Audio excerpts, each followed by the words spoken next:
Jadon Sancho was once the golden boy of English football, a kid who left Manchester City at 17, chased his dream in Germany, and became one of the most exciting young players in the world.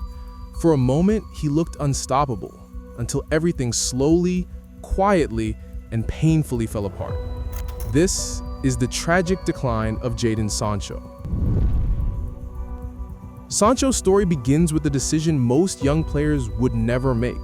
At Manchester City, he felt blocked. Too many stars, too little opportunity. So he chose something bold. He left England entirely.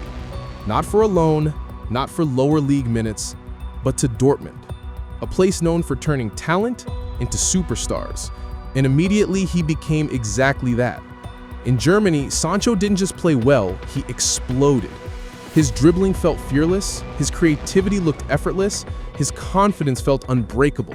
He wasn't just a winger, he was a showman, a player fans paid money just to watch run at defenders. In 2019 and 2020, Sancho became one of the best young players in Europe. Over 30 goal contributions, skill moves that went viral every week, and at just 20 years old, he was already being compared to Mbappe. The world thought this was only the beginning. But what nobody realized is that the beginning was also the peak. After years of build-up, Manchester United finally got their star. A huge transfer fee, massive expectations. Sancho was supposed to fix United's attack. Sancho was supposed to be the missing piece. Sancho was supposed to become the face of the club. But the Premier League hit differently.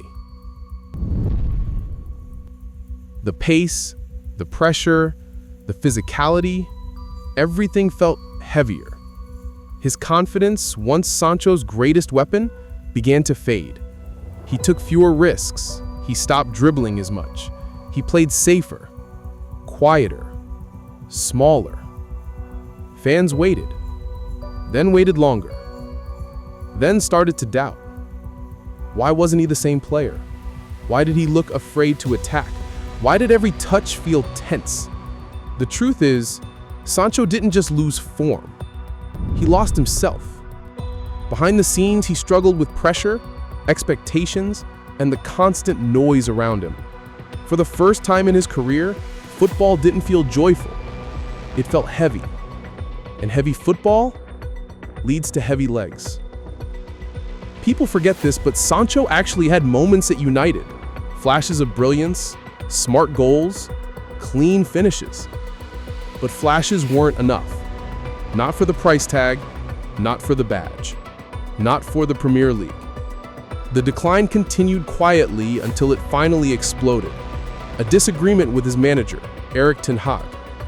Public, messy, unfixable.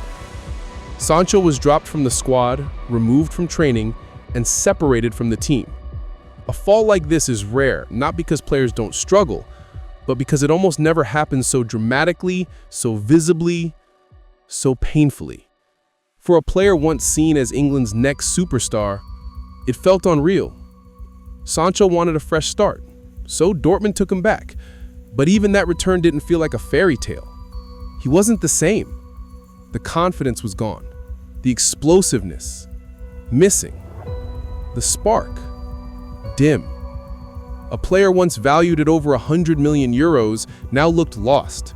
Not bad, just lost. Like someone searching for the version of himself that the world used to fear. Today, Jadon Sancho sits in one of the strangest places a young talent can be. Not finished, but not rising. Not forgotten, but no longer wanted by the biggest clubs. Not a star, but not a failure. Just stuck. Waiting, hoping. And that's the saddest part of this entire story, because Sancho is still young, still talented, still capable. But football doesn't wait for anyone, not even for players who once looked like future Ballon d'Or contenders. His decline isn't tragic because he became bad. It's tragic because we all saw what he could have become, and we're not sure if he'll ever get back there again. Some players fall because of injuries, some fall because of age, some fall because the game moves faster than they can keep. Sancho fell because confidence, his greatest gift, was the first thing he lost. But maybe the story isn't finished.